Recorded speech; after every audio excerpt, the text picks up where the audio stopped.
दोस्तों, क्या सस्ती दवा असर नहीं करती? आपने देखा होगा हमेशा मार्केट में आपको दो तरह की दवाएं मिलती है, सस्ती और महंगी। वो की वही दवा सस्ती होती है, वो की वही दवा महंगी होती है। क्यों? ऐसा क्यों होता है? क्या सस्ती दवा काम नहीं करती?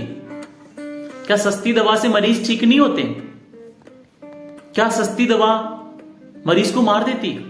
इन सारी चीजों का आपके मन में क्वेश्चन आ जाता है जब सस्ती दवा की बात सुनने के बाद। तो आज बात करेंगे क्या होता है खेल सस्ती दवा और महंगी दवा का। तो वो खेल बहुत ही बड़ा प्रोपागेंडा का खेल होता है, फार्मास्यूटिकल जो प्रोपागेंडा होता है ना, उसका खेल होता है। तो बेसिकली दवा क्या है, दो टाइप्स की होती है, generic and branded. So generic दवा में क्या होता है, जेनेरिक दवा की प्राइस सरकार डिसाइड करती है, क्या रेट रहेगी। हाँ, वो दवा उसके कंटेंट के नाम से मिलती है, और ब्रांडेड दवा ब्रांड के नाम से। जैसे जेनेरिक अगर आप पैरासिटामोल ले रहे हैं तो पैरासिटामोल 500 mg, और ब्रांडेड ले रहे हैं तो वो क्रोसिन 500 mg। तो वो डिफरेंस आ गया, जेनेरिक कौन सी और ब्रांडेड कौन सी। तो वहां से फिर खेल शुरू होता है बहुत बड़ा, किसका? बिजनेस का। कंपनीज क्या डिसाइड करती है?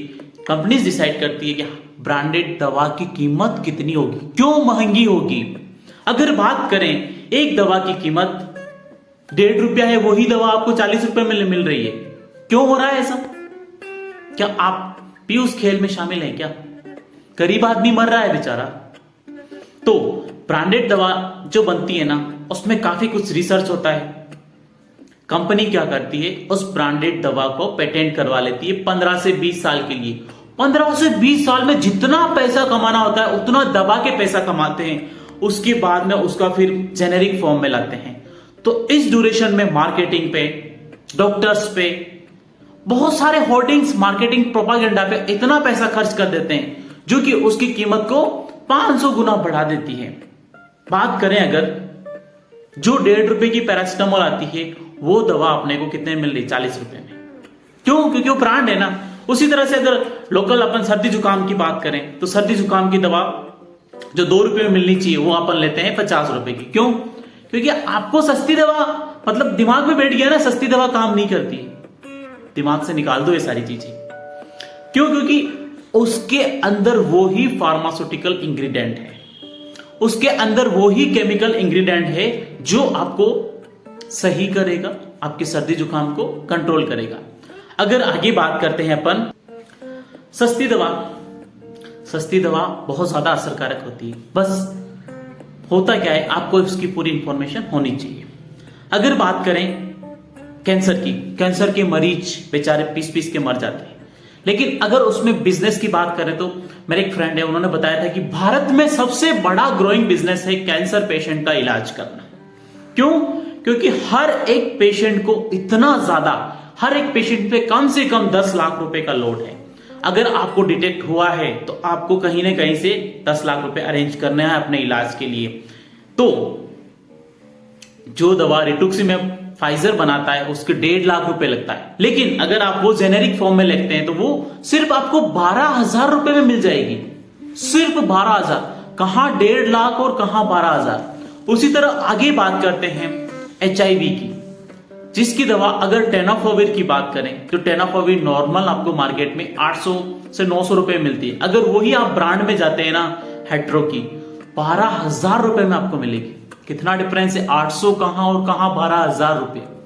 तो इसी तरह से आगे बात करते हैं जिनको ल्यूकेमिया है, जिनको ब्लड कैंसर होता है, उनकी बेयर्स की आती है एक ड्रग इमेटिनिब। तो उसकी कीमत कितनी है? 1.6 लाख रुपीस, और वो नॉर्मल मार्केट में कितने मिलेगी? वो आपको 12 से 15,000 रुपए में वो नॉर्मल मिल जाएगी। तो यहां पे कितना वेरिएशन आ रहा है।